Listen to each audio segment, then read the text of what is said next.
सतयुग में आपकी पूंजी खत्म हुई, उसके बाद त्रेता में आपने बड़े बड़े खूब अच्छे जीवन व्यतीत किए, कोई दुख विशेष नहीं होते थे। और फिर इसी प्रकार द्वापर में, अब कलयुग के प्रारंभ में भी घना सा दुख नहीं था, अभी तक परमात्मा में आस्था भी थी। अब काल ने इस बिजली पीढ़ी में बिजली गिरनी थी। आप देख रहे हो, दास का जन्म 8 सितंबर 1951, 8/9/51 में 1951 को हुआ था।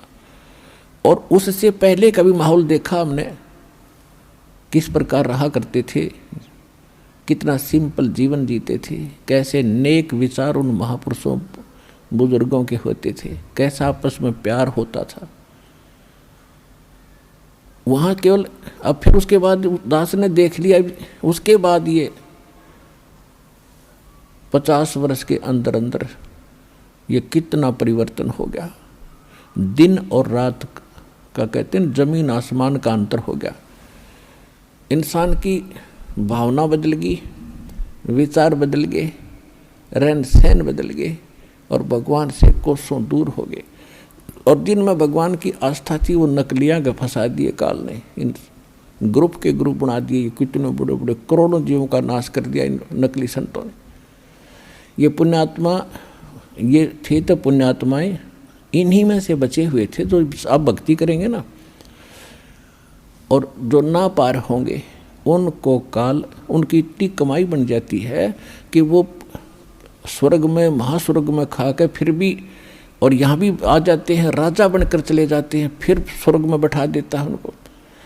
और फिर उन्हीं में से कुछ और विशेष पुण्यात्मा सेलेक्ट कर लेता है, उनको अलग रखता है। वो 12 गिनती के 12 होते हैं। तो ये जितने भी अब संत आ रहे हैं, ये वो 12 हैं जो काल ने पहले सेलेक्ट करके हैं। ये भगवान की आत्मा जो पहले कभी भक्ति से युक्त है। अब आप देख रहे हो कितने संत हैं, इनके सारे ठाठ हैं, पूरा इनको दान मिलता है, बड़ी बड़ी कारें चलती हैं में रहते हैं, सारी सुविधा है इनको। और सारा दिन, क्योंकि भक्ति इनके पास है ही नहीं, भक्ति तो है ही नहीं, ये पिछले पुण्य ही ये खा रहे हैं। इनके चेले भी पिछले पुण्यों से चल रहे हैं। वो दुखी हैं या सुखी हैं, वो यही कह देते हैं दुख तो भोगना ही पड़ता है, और सुख गुरुजी दे ही रहे हैं। सुख तक गुरुजी दे रहे हैं उनके, हर दुख भोगना ही पड़ता है। तो नौ बुद्धि बांध रखी नकलियों। तो वो सारे ये सेट हैं। एक आधा चमत्कार अपने आप किस्मत का, जैसे हम हनुमान पूजा करते, श्री विष्णु जी की पूजा करते थे, और तकरीबन चमत्कार हो रहे थे, यानी सुख हो रहे थे। भाई शिक्षा ग्रहण करी, सर्विस लगी, ब्याह हो गया, बेटा बेटी होगी और सुथरी रोटी मिल गई। तो हमने सोच रहे थे भगवान, ये श्री हनुमान जी की मूर्ति दे रही है। अब पता चला तो इसी प्रकार ये हनुमान जी की मूर्ति है, समझ लो ये संत है, इनका पल्ला कुछ नहीं है। आप पर किसी ने सुख हो रहा है, हर किसी ने आप पर दुख हो रहा है, तो वो नहीं सोच रही गुरु जी कर रहा है। गुरु जी का जब होगा जब ये मंत्र होंगे साथ में, इन मंत्रों से सुख होगा, मंत्रों से आपकी आयु बढ़ेगी, आपके पाप कटेंगे। ये नहीं है तो पता कैसे सुख हो सकते हैं वो। तो कहने का भाव ये है कि संत पिछले जन्म के पुण्यकर्मी प्राणी थे, और वो भी पुण्यकर्मी प्राणी जो भगवान के लिए भटकते भटकते इनका फंस गए, और ये फंस गए काल के। अब काल ने इनको इसीलिए पैदा कर दिया कि कोई भक्ति चाह है नहीं, उसके लिए तो उसने कर दिया, एजुकेशन दे दी, चौधरी पका दिए, कोई मंत्री, कोई महामंत्री बन गया, और कोई कुछ बन गया, और कोई छोटी मोटी पोस्ट पाकर सब आकड़ पाड़े अंडे हैं। थोड़े दिन IAS IPS बन गया, धरती तोल दे, और फिर अगले जन्म में गधा बना फिरेगा वो। तो ये जो अकड़ आ गई या कमजोरी काल ने पैदा कर दी। तो जो भक्ति नहीं चाहते हो तो खाओ धक्के, और जो भक्ति चाहते हो काल के पक्के दूतों को फंस गए।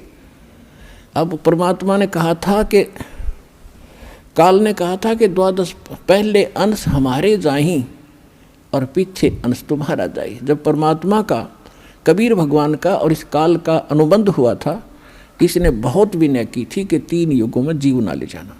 तो परमात्मा को भी मालूम था कि 3 युगों में ये ले जाने योग्य हुए को नहीं, क्योंकि इनके पिछले पुण्य कर्मों की बैटरी चार्ज रहेगी। और ये मैं भक्ति बताऊंगा उसने मानना है कोई नहीं। ये जो भक्ति कर रहे हैं ये सोचे इसी से सुख हो रहा है, ये हो रहा था उनके पुण्य कर्मों से होता रहेगा। जिस कारण से ये त्रेता सतयुग त्रेता प्रमेय ये कति नहीं मान रहे। और काल राजी कर दिया, ठीक सा भाई 3 युगों में तू कर ले जो तूने करना है। फिर चौथे युग में इसने कहा था कि चौथा युग में पहले मेरे हंस जा, मेरे दूत जावें और पीछे तेरा आवे।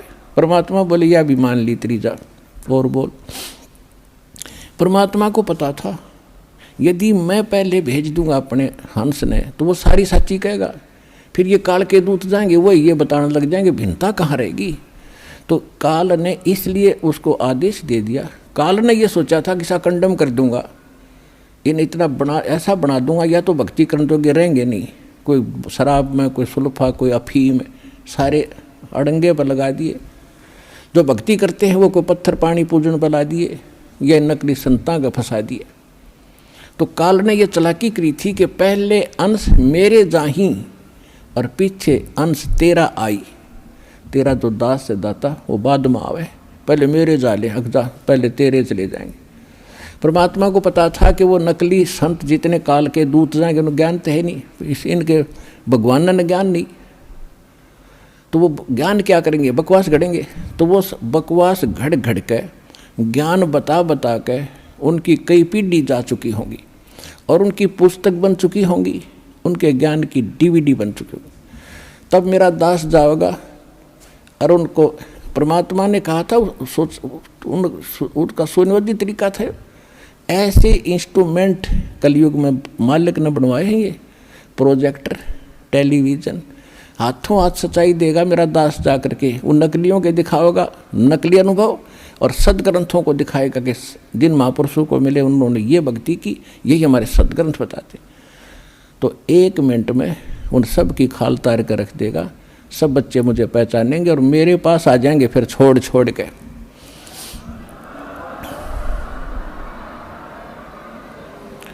चौथा युग जब कलयुग आई तब हम अपना पंथ अंश पठाई।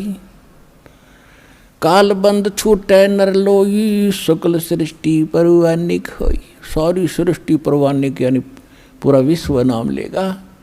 कलयुग बीते 5500 पाचा, जब यो वचन मेरा होगा साचा। आज जो धर्मदास मैं तुझे बता रहा हूँ कि एक दिन इन सभी नकलियों का पर्दाफाश कर दिया जाएगा और ये सभी पंथ खत्म हो जाएंगे जब सच्चाई से परिचित होंगे। सब मजहब के लोग भी सत्य को स्वीकार करके पूरा मानव एक होगा और भक्ति करेंगे और इन प्रमाणों से इतने प्रभावित होंगे, फिर वो सभी नाम लेंगे, पूरा विश्व नाम लेगा। तो वो समय अब आ गया पुण्यात्माओं।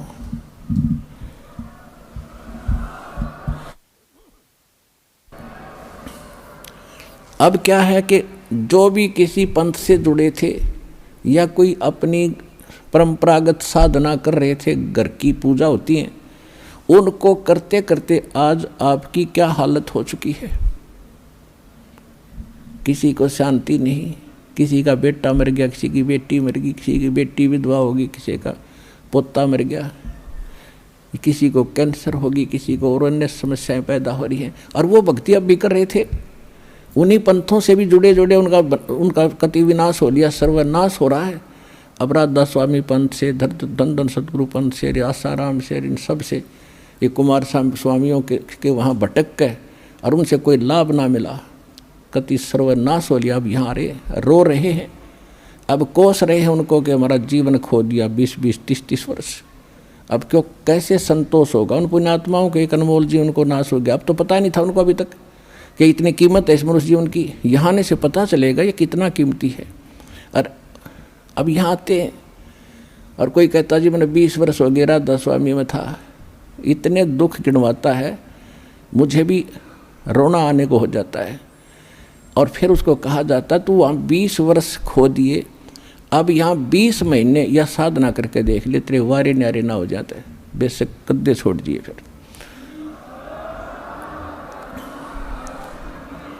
अब भगवान मिलेगा तो सारे काम भगवान वाले ही करेगा। तो कहने का भाव दास का ये है कि फिर वो परमात्मा आपको राहत कैसे देगा। भाई गुरु बिन माला फेरते, गुरु बिन देते दान, गुरु बिन दोनों निष्फल हैं, चाहे पूछो वेद पुराण। अब गुरु के बिना जो दान आप करते थे, जैसे बगैर ज्ञान के दान तो करते ही हम, डटा नहीं, जा रुक नहीं सकते। परमात्मा कहते हैं कि धर्म बिना धापै नहीं, ये प्राणी प्रपंच आस बराणी क्यों करे, तेने दिया हो तो संच। कहा कि इस धर्म करे बिना पुण्यात्मा जो अच्छी आत्मा होती है उनको संतोष हो ही नहीं सकता। वह कोई ना कोई धर्म की जरूर कोशिश करते हैं करूं, तो वो कर्म शास्त्र विदिता का मनमाना किया गया धर्म कर्म कोई भी पूजा वो व्यर्थ बताई। गीता अध्याय नंबर 16 के श्लोक नंबर 23 और 24 में। तो वो जो साधन धर्म करते भी थे हम, क्योंकि सबकी कोशिश थी धर्म करें, रुक नहीं सकते। जब हमें धर्म कर्म का पता क्या था, एक आम परंपरा बनी हुई थी कि हम हनुमान के पुजारी थे ये दास, और मंगलवार को 100 रुपये